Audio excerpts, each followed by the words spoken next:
what's happening, what's popping. Hope everybody's having a good start to their week. Just want to say hi to everybody real quick before we jump into this. E-Rock in here, the first one, baby. That's right. What's going on? Randy, Z Smith, Christine, Linda, Rebel, what's up? 2103, Darren, G513 in the hizzy.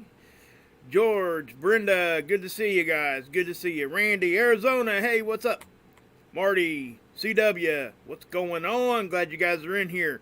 Thanks to all my mods. Thanks to all the subscribers that's hanging out with me. I really appreciate you guys. Really do. Thanks for hanging with me. May, what's up? Shine on. Mark Matheny. Tanya, Dale. Gina.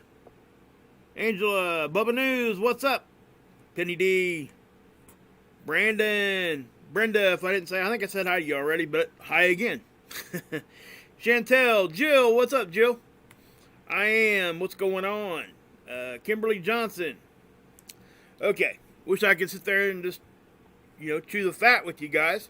Well, I'd have to chew on myself if I was chewing the fat, but, Anyway. Yeah, so, pretty interesting day today, guys. Space weather-wise and around, just looking around at things that are going on and things. Yeah, pretty interesting stuff going on, at the very least, I guess. Before we get into that, though, I want to say thanks to everybody that, does support me. I really appreciate it, guys. I never expected any of it, and you guys are just awesome, so humbled. There's my PayPal link if you guys want to, help me out there. That would be great. If not, never expected, always appreciated. And I would say this, if it's ever going, don't ever give me anything if it's going to put you guys in a bind at all. That's not why I do this. You guys know that. I never even did that PayPal thing until just a few months ago anyway. But it does help me, and I do appreciate it. You guys are awesome. And I want to give you guys the credit. So, when I do get a PayPal from you guys, I'll write it down, and I try to keep track of that. And there's certain few that don't want their name out there like that, so I try to respect that. I'll be putting another intro together here this coming week, just to say thanks to everybody that has been given, and I do appreciate it, guys. Okay, so thank you guys. I really do appreciate it. You were not. What's up, Randy? What's going on, bud? Renee, G, Jerry, Angelo in the Bronx hanging out. That's right, baby. That's right. Anyway, hey, Carol, what's up? Catherine. Dale. Okay, Lisa D, what's up? When you going to the doctor? Oh, man, I don't want to talk about that tonight, guys. Let's just move on. I appreciate it, though. I appreciate the concern. I really do. I'm still handling some things, but, yeah, I'm just going to, not talk about that tonight. So, thank you. I know. I really appreciate the concern. I really do. But, it's all good.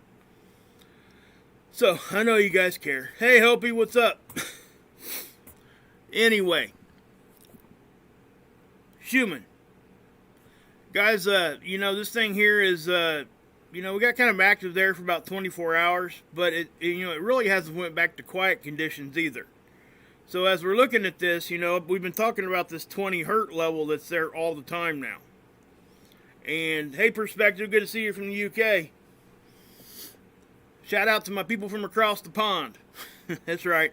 Shout out to my Aussies out there, too, and anybody else in any other country that I miss. I really wish I had more tools from other countries to show you guys. But they're just simply not out there. Not available to the public anyway. But anyway, we got this 20 hertz level. It's hanging around now. I don't know why that's like that. Again, we've talked about this at length. I'm not sure if it's going to go away, if it's going to stick around. But everything is pointing to a higher frequency anyway. Just overall. You can just look at it. Things are changing. That's really what it's telling you. Things are changing. Frequency touches everything, because it is everything, and that's why we talk about this. And it most definitely, if you're having health issues and stuff like that, don't be like me. Go to the doctor. And make sure that you're okay before you start blaming everything that you got on this. That's a dangerous road to go down. Now, mention this to your doctor, because believe it or not, guys, the doctors are coming hip to this. They really are. They're starting to take this in consideration with their diagnoses. You know what I'm saying? They really, that's the truth. I've been getting some really good emails from you guys too lately, and I mentioned Dr. Rife. Anybody doesn't know who Dr. Rife is, his last name is spelled R-I-F-E. Go research his name. Just Google it. And the guy was curing cancer with frequency machines. So, just know that. that should say it all. It really should. How important that makes this whole thing. If we don't get what we're supposed to be having as far as the frequency level, we go nuts, guys. It's just what happens. Certain things require a certain frequency vibration. And you can go real deep into this. This is a very long... You could dedicate a whole channel like Verte has. Anybody who doesn't know much about this human, go over to Verte's channel and you'll learn real quick. He's got a whole channel dedicated to this. So, it's a very big subject. So, solar weather. And I know on my thumbnail, 2 comets. Yes, we actually finally had some data come in. And I'm going to show you guys some really cool pictures here in just a few minutes. But we'll talk about that in just a second. Solar X-ray flux. No flaring. Okay. Solar proton flux. No radiation storms. But notice our geomagnetic activity. It's on the uptick. Okay. We kind of did this earlier today. This was the beginning of those coronal hole streams starting to impact us. This is now going to probably get pretty intense. At least it's going to get up to 3, 4. We may even get into storm level. Don't know. We'll have to wait and see. But regardless, we're going to have an uptick in aurora. We're going to have probably an uptick in earthquake activity here in the next few days. It will affect that. Typically it does. I would be on the lookout, especially since we haven't really been having real big ones. We've had, swarming of like an area of 4s like we had on the west coast. We had some 5s there for a couple days swarming around, but nothing real big. So with all this taken in consideration, I would really be on the lookout for a 6+ somewhere in the near future. That's just my opinion, but again, I'm not no earthquake guy. I am trying to learn that the best that I can. I'm learning a lot from watching Ron, listening to Ricky. She's in here a lot. Obviously, we all watch Dutch. Even if you don't agree with everything that he says and does, you can't argue the fact that the guy can actually point out where an earthquake's going to happen. And he's pretty close a lot of the time. So that's what I would say. Whatever the method is he's using, it's working for him. So I don't know. I don't know what else to say about that, I don't get into the politics of all that crap anyway. It's not why I do this. You guys know that. This is their predictions, guys. This is the NOAA model, okay? The NOAA site, Space Weather Prediction Center. This gives us a 3-day prediction. Most people don't even look at this over here. But what these numbers are, they're KP numbers.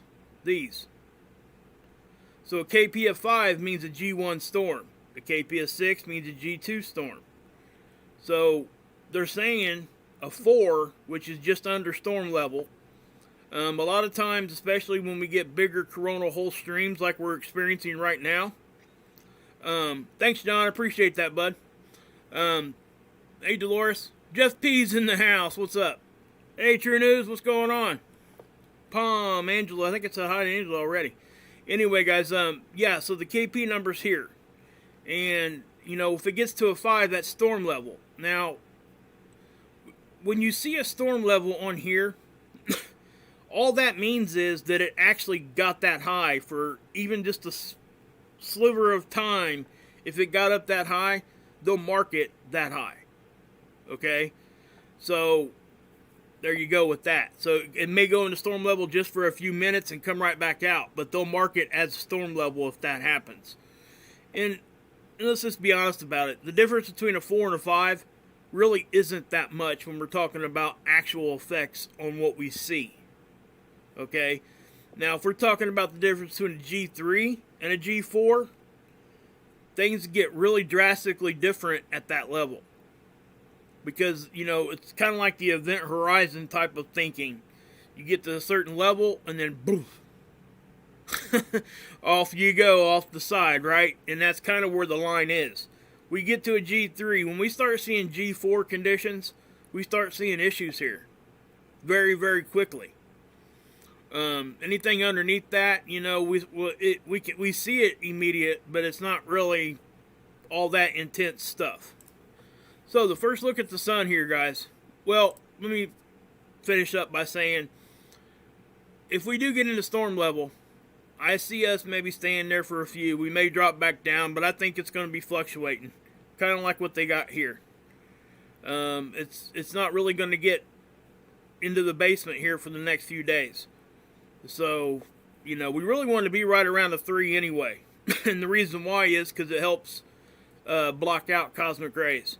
And cosmic rays are pretty dangerous to our human bodies, guys. It really is. It's radiation.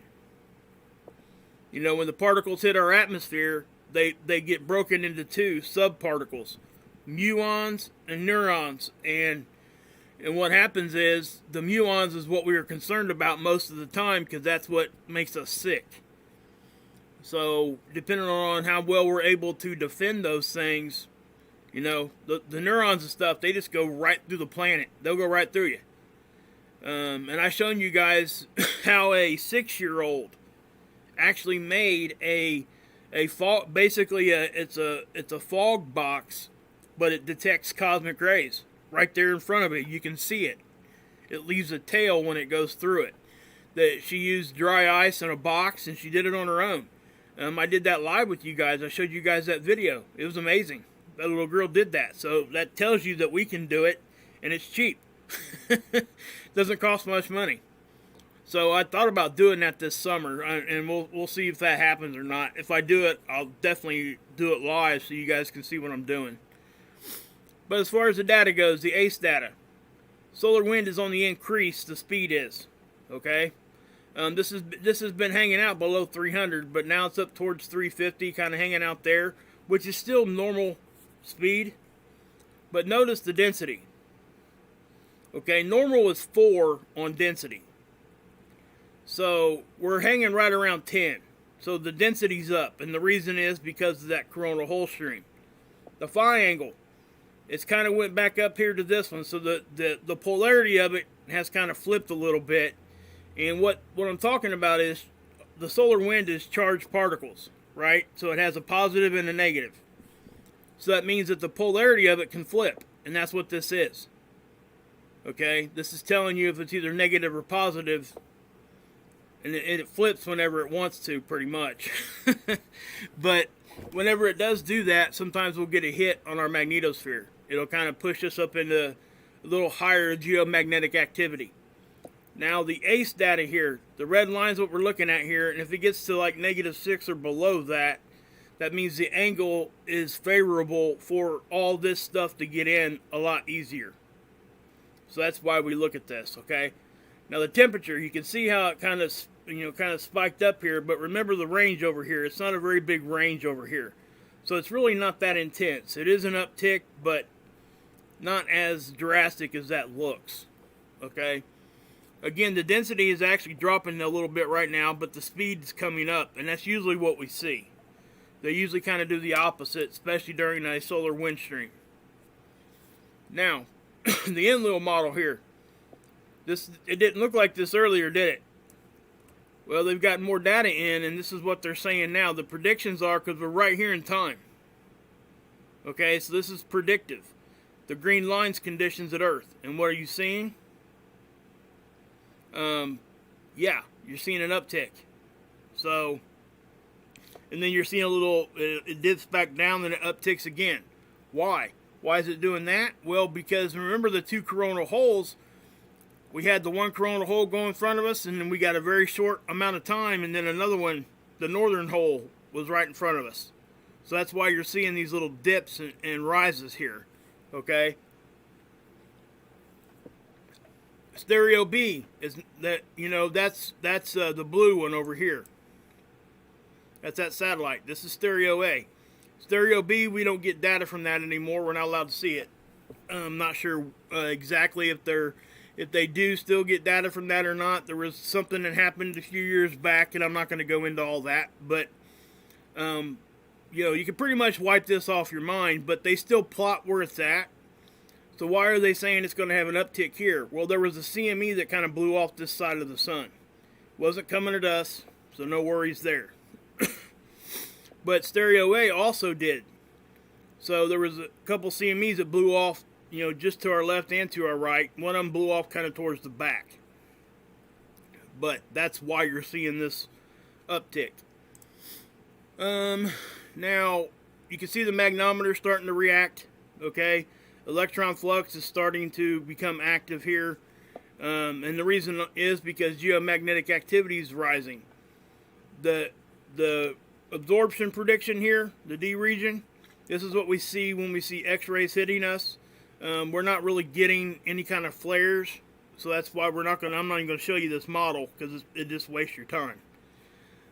Now the aurora, this is the new one I'm showing you guys. Well, it's not that new, it's just I was just showing you guys the North Pole.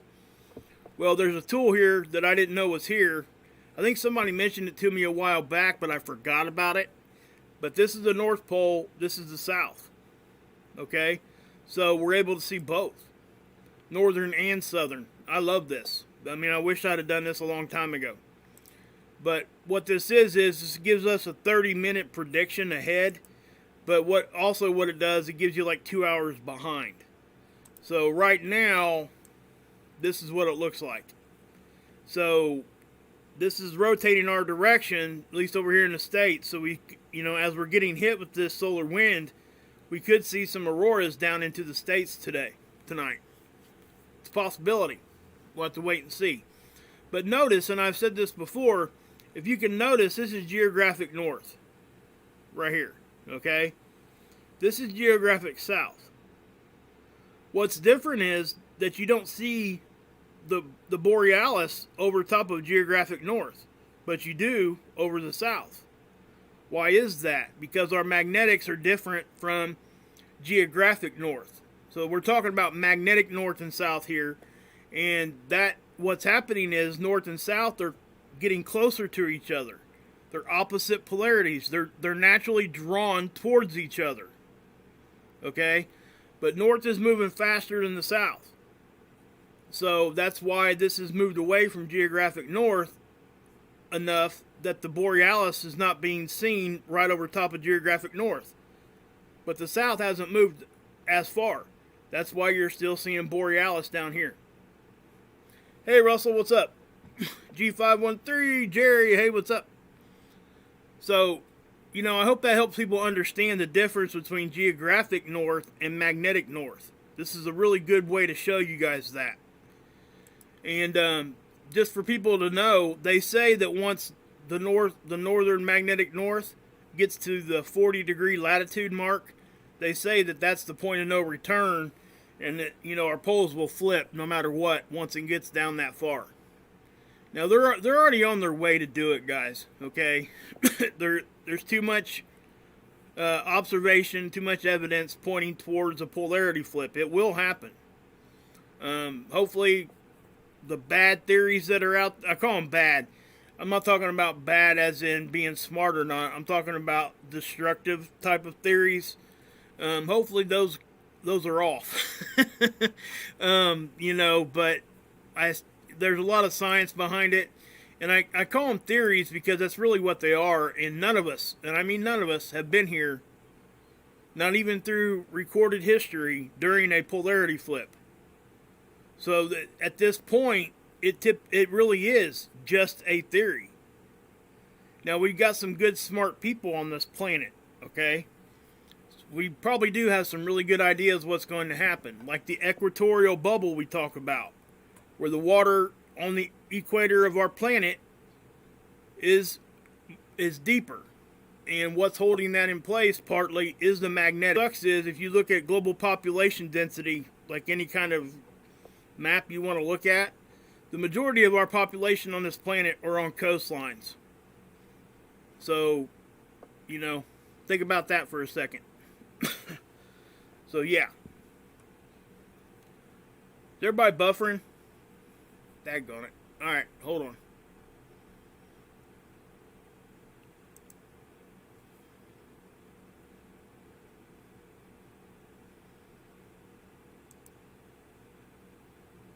You guys good now? Okay.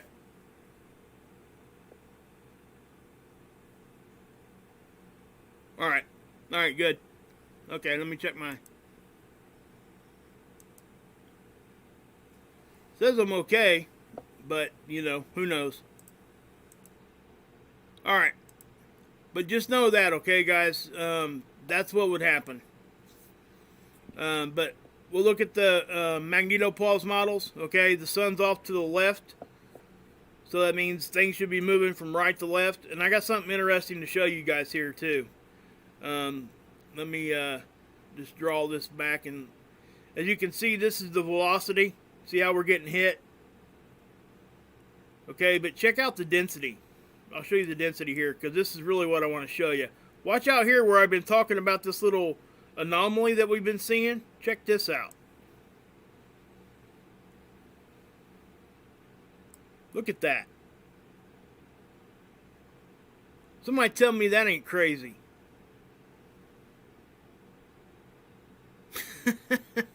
I mean, look at that. I have never seen a signature like that on here at all. If that ain't just complete, like, observation, like, yes, look, the magnetic field is getting weaker, I don't know what to tell you. That was just like in my face, and I was like, whoa, what is that? Because we've been talking about this little U-shaped anomaly we've been seeing, right? And yeah, it looks like a fish for sure. Yeah, kind of like a planet, but that's not what that is. But anyway, as you can tell, watch what happens as I move this. See how it kind of keyholes out, and then everything kind of goes back to that. So what's going on here? We're getting hit, right? Right there, that's a hit from solar wind. And this is our bow shock. So this is behind our bow shock, guys.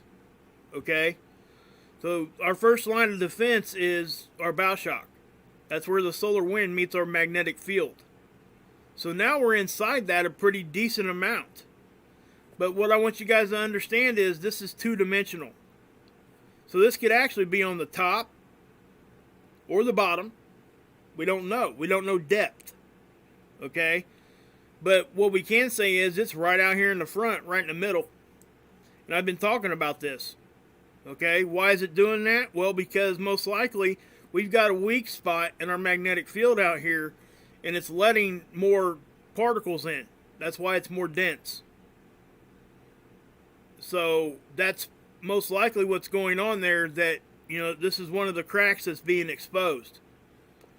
Now, let me say this too. With our magnetic field, you guys got to understand that our magnetic field is basically generated from underneath our feet. Okay? It's the magma and stuff that's spinning inside our planet. At least that's what we're told. Given that, we have to understand that the cracks will actually kind of rotate with our rotation. So with this being, you know, it's not going to stay stationary completely in the same spot. It'll probably move back and forth some, is what I'm trying to say. But it's not going to, like, go all the way around. That's not what I'm saying. So when we're talking about our magnetic field just being out here pushing against whatever the sun's doing, this is what we see. But it will kind of fluctuate a little bit. But it does, to me, that looks like a crack in our magnetic field. I don't know what else to call that. Now, you can tell how our magnetic field gets a little stronger right here, because if it didn't, it would be blue all the way in. So our planet's here, so that this stuff probably isn't making it like to the surface, but it could be getting into, you know, areas close enough to our atmosphere that could be influencing auroras and stuff like that. But we'll just have to wait and see if that thing keeps growing like it is right now. We do know that our magnetic field's about 25% weaker than what it used to be. So that there was just, man, it's just so crazy. I mean, that is just nuts to me to see that. When I seen that today, I was like, what in the world am I looking at? So we got the pressure here, and this is exactly what I would expect to see during a solar wind stream, okay? See how we kind of light there, and then all of a sudden, boom, then the pressure builds. Okay, it's just going to keep building. And we're getting hit again. Let me refresh this. I bet this has changed already.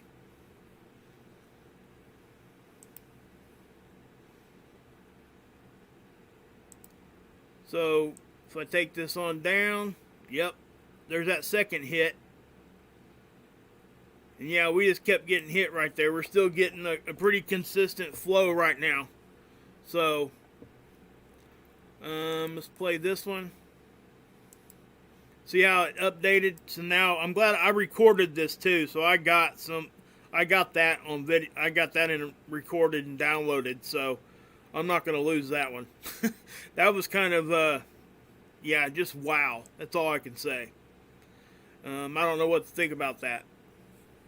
To be honest with you. Okay, so here's the other Magnetopause models. The sun's off to the right on these. I'm not going to spend a whole lot of time on these because it's basically showing us what I just showed you. Solar wind stream. Okay, we get hit, we react. Okay, that's what's going on there. Okay, you guys can go check that out for yourself if you want. Here's the Australian model. Shout out to my Aussies. Notice that this is the most simple one, and it gives us density, BZ, and wind speed right here. It's so simple to look at. It is just, yeah, I like this one the best. So watch what happens. When our density drops, the bow shock will shoot out this way. You can see it right there. See how it dropped down to like 4? And we were able to push a little harder, and then the density came back, and what happened? We got compressed again. Remember, 4 is what we consider normal. That's getting into the 20s. That's pretty good dense material there, particles, okay? That and the wind speed itself has kind of risen some. It's well within, it's actually on the low end of normal, but it was below that before this arrived. So we are getting an uptick in that some. Now this is the geoelectric field model. This is space weather's effect on our electrical grid. Okay, unnatural electrical sources or components like transformers, wires, all of that. Just like I said yesterday, what was going to happen. We're going to see an uptick here when the solar wind gets here, and that's exactly what we're seeing. So this is getting a little bit more intense than what it was. We're seeing an uptick in the activity here. So that means more of it is getting in and getting down to our surface. That's why you're seeing this here. Okay, that's going to just continue to probably intensify as the day goes on. Seeds. Now this is where we're going to have a discussion. I want to show you guys this first. This is that double comet with the double tail. Check them out, guys. Check this out. This is crazy. Okay, there's number 1 comet. Remember I was questioning whether or not this was a lens flare or something? Well, it's not. And I'll show you why. See this? This is that comet, and here's another one right here. I didn't know how to interpret all that correctly, and they do. And I got an email too, and I think Nibby sent it to me and was telling me about this. There was snow on the receiver dish, okay? So that's why there was missing data on this tool. Just know that. Okay, a lot of that data is back in there now. Not all of it. I guess some of it was missing and it's gone. You can't get it. But a lot of that missing data is already back in here.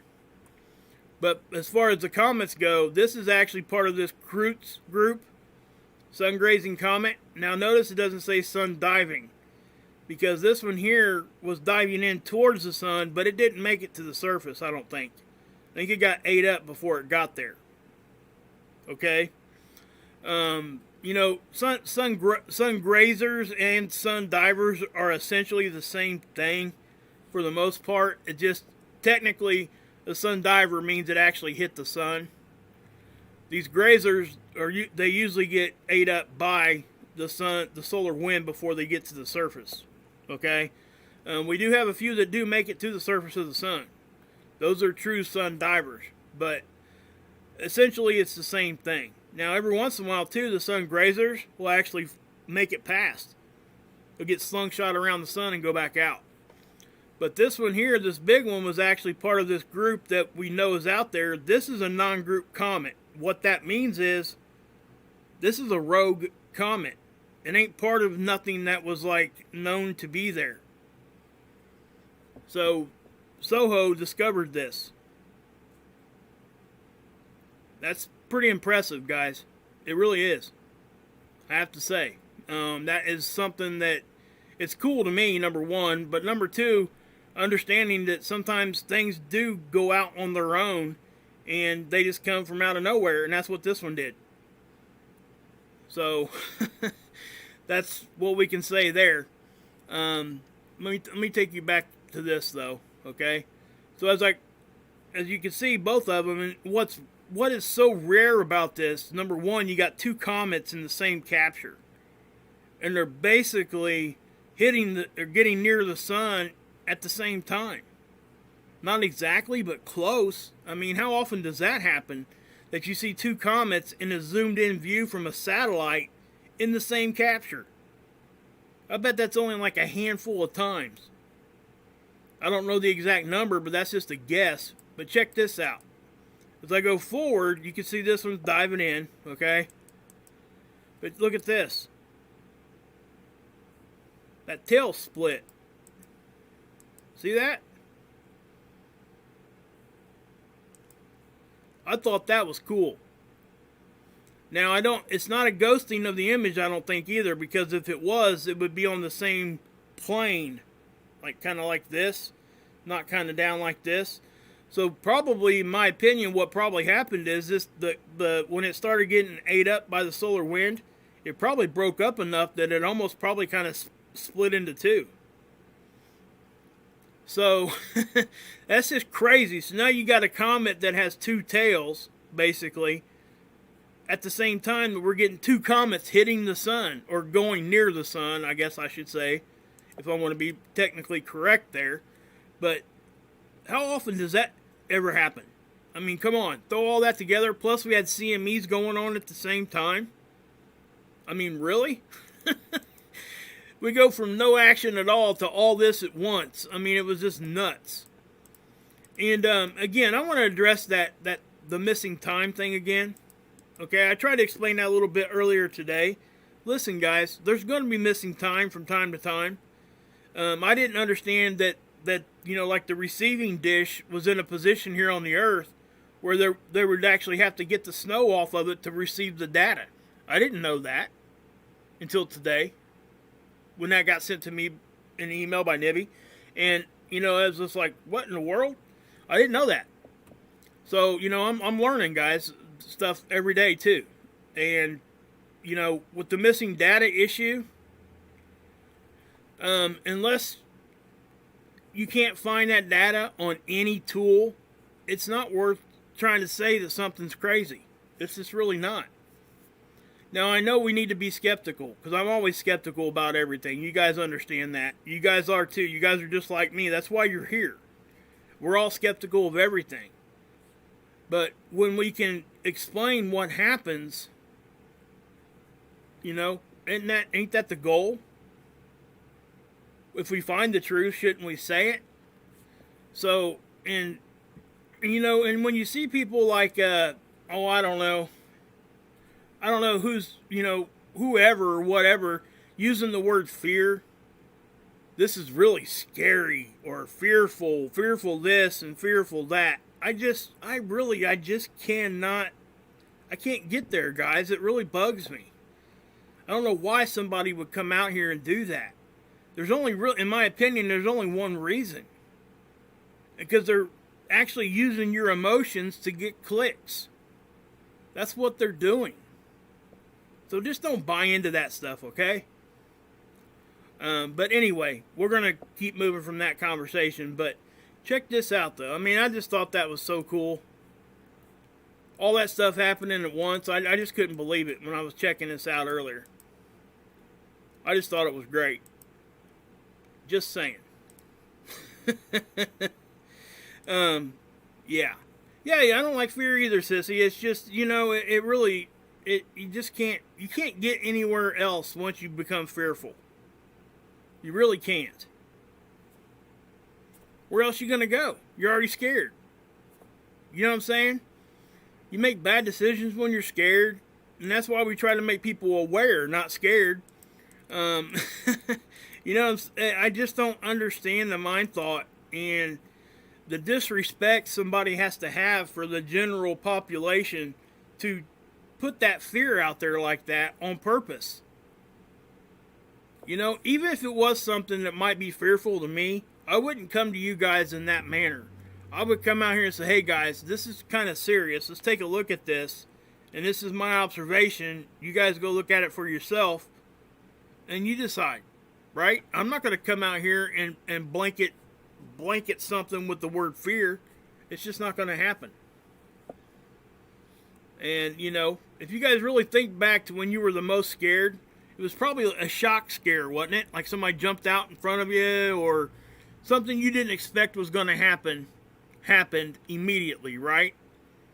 And we're either fight or flight in that point, and most of the time we don't make the right decisions. We make bad decisions in that moment. So being aware is what gets rid of that fear. And that's why I do what I do here. So I can get rid of that for everybody. If we're aware that this stuff possibly could happen, when stuff actually does happen, then we will react in a better way. You know, the general population won't. Because they won't know what's going on. They'll be confused. They'll be scared all at the same time. And those two things together, bad decisions get made really, really quick. Just saying. You know what I mean, guys? I just can't get past that word. I hate that word. I hate that feeling. I hate that emotion. I really do. But, back to this. So, this coronal hole here, guys, it's square. That was kind of odd, too. I mean, it really is. Let me zoom into it. Look at that thing. It's like a rectangle. I don't know if I've ever seen a coronal hole like rectangle shaped like that before. It's not a perfect rectangle or anything, and it's nothing to be concerned about. I just thought it was odd that it had that geometric shape of a rectangle. So, yeah. Just saying. Just kind of nuts. But, is what it is. Right? But you can see how the coronal holes are still stretching down, guys. We're going to have increased solar wind for a good bit of time this time, I think. So, hopefully, hopefully we won't get too much into storm level if we get there at all. But like I said, the biggest thing for me is this. Earthquakes. I do think we'll probably have an uptick of what we see if this stuff continues to go like it is right now. Right now we've had a 5.3. These aren't very big. There's another 5.3. But again, we had, anytime we get like decent ones up here in Cascadia, we've had some swarming going on here. There's a Canadian site I could show you guys too that I think Arizona, or was it Muse? I can't remember. One of them, I think it was Arizona, sent me the, where's it at? This is the Canadian one. Thanks, Muse. I appreciate that. But this is the Canadian site, and this, this is something that you're not going to see anywhere else. Hardly anybody else shows you guys this one. You know, earthquakes don't stop at the border, guys. Just saying. But you can see where they're still happening, okay? But if we, you know, if you compare this graph to this graph, notice how there's nothing here. Well, I guess USGS they're not able to use this information on this one. I'm not sure why they don't share that information with each other, but they don't, I guess. You can tell where we've had a few of them. Now this is the last 30 days, and this probably isn't all of them. I'm not sure how accurate they record up here, but you know, just the fact that they do this is enough for me to be like, hey, look, stuff doesn't stop at the border. Hey Diane, what's up? Good to see you. Okay, so take you guys back here, and we will check this out again for a second. I'll slow it down some. I just thought that was real cool, guys. I mean, I don't really get too excited about stuff like this, but unless I see things like this is pretty cool. You know, two comets at the same time racing towards the sun on opposite sides. One of them actually ends up having two different tails. It was just an amazing thing to see. I don't know that I'll ever see anything like that again in my life. You know what I mean? I don't know how often this ever happens.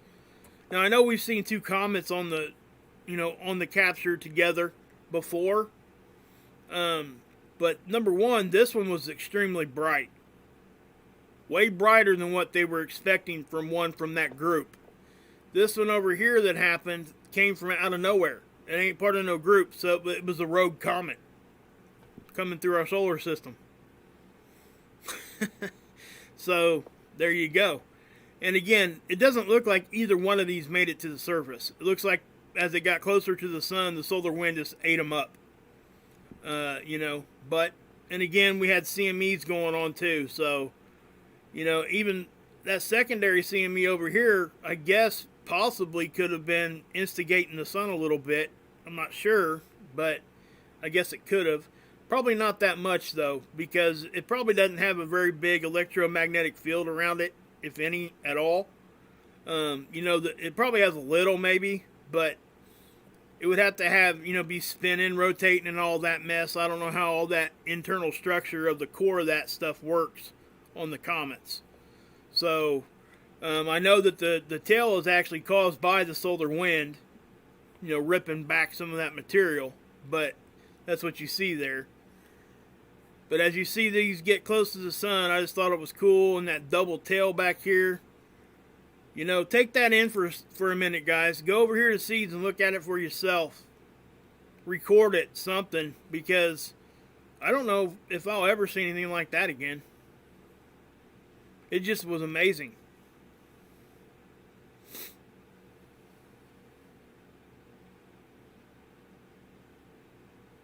I was just reading that, Jeremiah.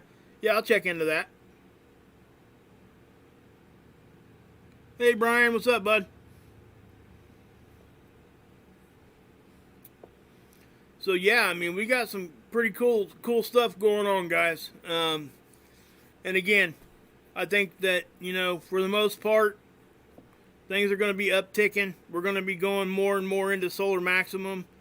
As time goes by, the sun's going to get more and more active. Things are going to start happening more and more. One thing I can do here that I didn't do yet, and that was show you. Yeah, I want to do this too real quick. Check this out.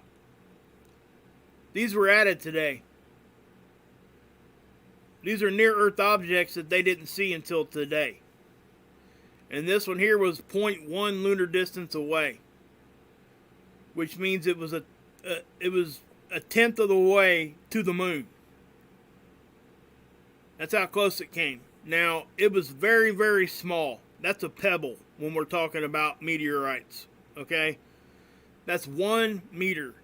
That's 3 feet wide. That's it. Okay, it's pretty much what you're looking at there. And then the second one that was 0.3 was only 3 meters, which isn't very big either. But they did miss them, and they did see them, but they seen them late. Now this goes back to what I was saying earlier, guys, about Billy Bob Thornton and Armageddon. It's a big ass sky, right? Ain't that what he says? It is. So it's yeah,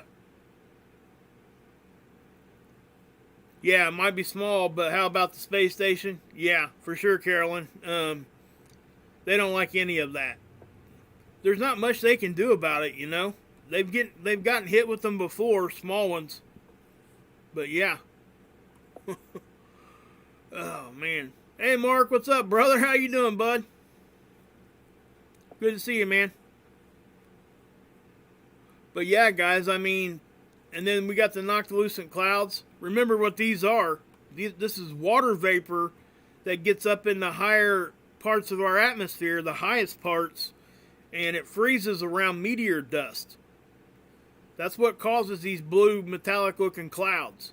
Remember, they were about 2 weeks late. And they only happen in the summertime in each individual hemisphere. So here in about 6 months, we'll be talking about them in the north, on the North Pole. But they see them in Argentina twice. Okay, this year, within like a week or two of sightings. And that's very, very rare. They've been recording this data for about 50 or 60 years. And they've only seen them up that far north or away from the poles that far like 5 or 6 times.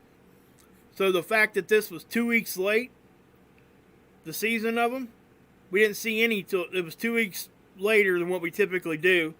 And we've seen sightings of these farther up north twice. That points to something is different.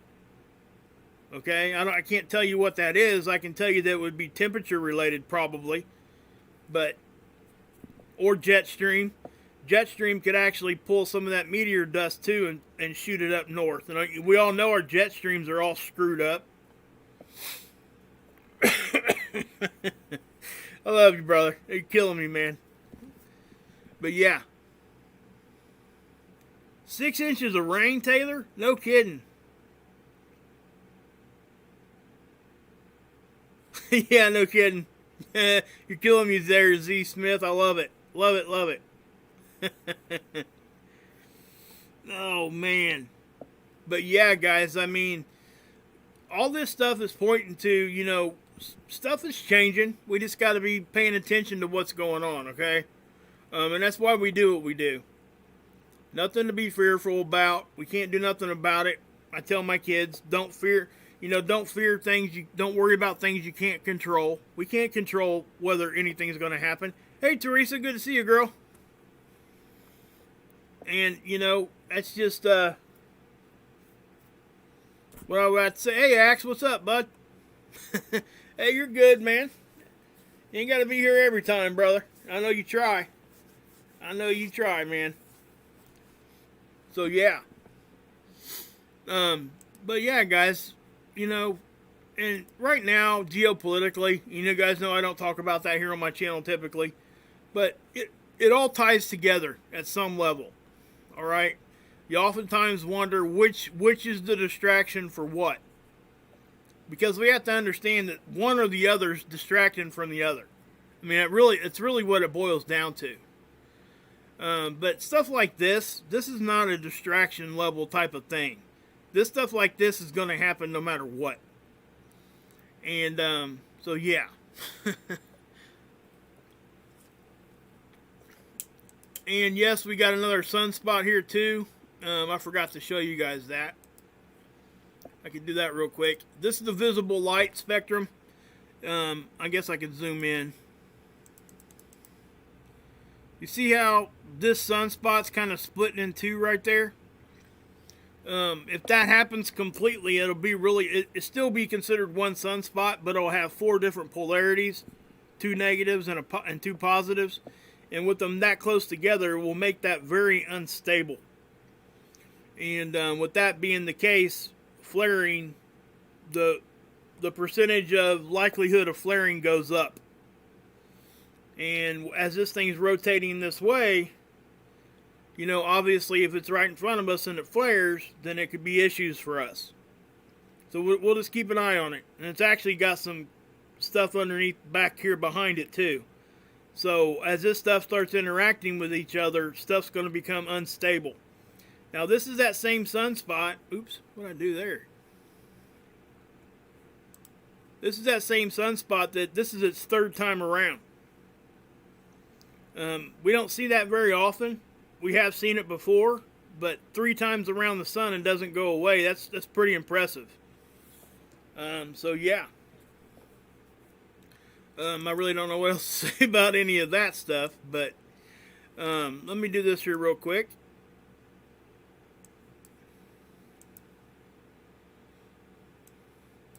Yeah, guys, here's my PayPal link. If you guys want to help me out there, support me there. There it is. One more time here at the end of my stream. I want to take you guys over here. I want to show you guys Rip's channel real quick. I'm going to be doing a show with Rip here very, very shortly here in the near future. Rip is Rip Curl. He does a preparedness show. Most of you guys probably know who he is. You guys really need to go over here and watch some of his videos. Okay? He's hysterical. I think we can get him up over 3,000 if everybody would go over there and subscribe. Because he deserves it. You guys will, he teaches with humor. And when you do that, people remember it. They take it in a lot better. And it's fun and entertaining to watch. So, yeah. So I'm going to have, me and Rip are going to get together and do a show probably here in the next week. Maybe a little bit, maybe early next week. I'm getting all my setup right for having a guest on and all that through OBS and all that mess. Working on that kind of thing. But we will be doing a show together. And I think you guys will love it. I really do. Hopefully, if it works out, maybe we can get together once a week for a while. And get you guys, kind of up to par on what we should be doing to prepare for a tornado or a hurricane or whatever. It doesn't have to be for cataclysmic end of days type of stuff. Okay?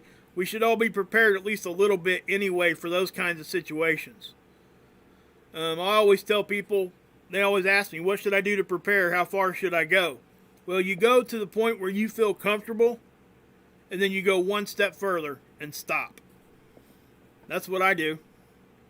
But, if you want to go wholehearted with it, go for it, If you got the means to do stuff like that, why not? But, right, and that's, he will be able to show, like, making fire starters. Says, are you ready to make, what's he saying here, dry ripping fire starters? I actually made some of these, too. It's basically, you take cotton balls and petroleum jelly. Okay, and you dip them in wax. And it's a fire starter, but it'll burn for a minute too, and you can like put them on one of the camp stoves, the little tripod camp stove things, and they stay lit for a good amount of time. And they'll light fires. You can make them yourself, or you can go to the store and buy them. They got them. It works. It really does. They're waterproof. That's why you put them in wax. It's awesome stuff. So yeah. Oh, we got problems in here, do we? Let's see here.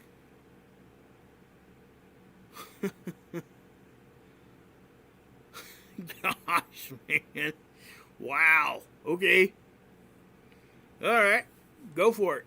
Oh, you want a link? Yeah, I can give you a link here. Hold up. Let me, Alrighty, right. Woo, back in the back. Let me do this real quick. Here is his link. Go check him out. That's to that video. Just follow that. Go over there and subscribe. Check him out. I'm telling you guys. You guys will not regret that. Promise. And something else I gotta promise you is the fact that my boy Mark's in here. He's gonna be going live probably here in a few minutes. Here is his channel. He's gonna be going 749 days in a row. He's going at 10 o'clock here in 10 minutes, guys. Okay. I will. Let's do this real quick. I'm going to go ahead and click on that. I'm going to leave a link in there for you.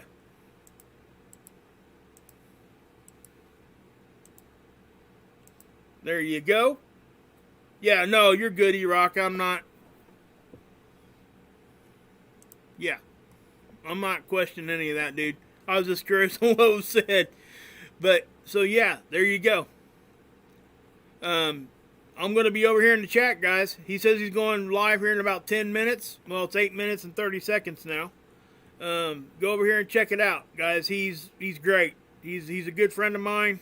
I'm glad I found it. I mean, I thank Sig and Scott for that every day. It's one of those things. I needed a positive outlet, and I was able to share that with you guys, and it helped get some of the weight off of me, because I hated coming out here and just showing you guys negative stuff all the time and not really having a positive way to point you guys to. And this is what this has done for me. And I laugh over here every day. He's one of the better musicians that I've seen in a long time. He had a chance at a record deal. You guys could go over and watch his videos and really, get to know him. And I'm telling you, just give it a chance. That's all. That's all I'm asking. Because I tell you, once you get over here, you're not going to want to leave. Just saying. Nobody has come back to me and said, man, why'd you point him out to me? He's da-da-da-da-da-da-da-da. No, never. That has never happened from this channel.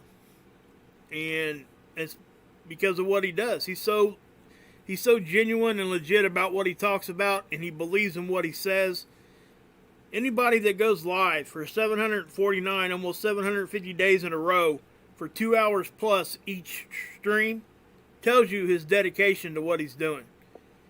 He's got a wife and 3 kids, and he's a real estate agent. He's doing all that plus this.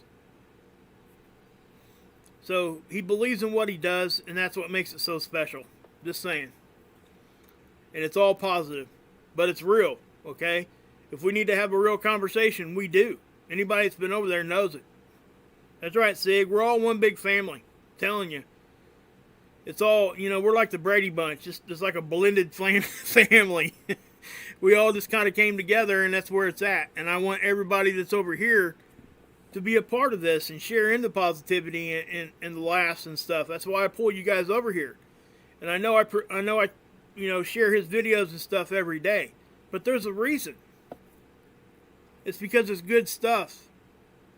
I wouldn't do it unless I believed in what he does. Just know that. So, give him a chance. Come over there in about 6 minutes. Here's his link again. And I'll be in the chat, and we're going to have some good times, guys. So, I'll see you guys there. God bless. Hit up my PayPal if you want to help me out. Go over to Mark's. Help him out. Help us all out. Just come on over there. Let's just hang out. Do whatever we do, right? God bless. Yahusha saves, and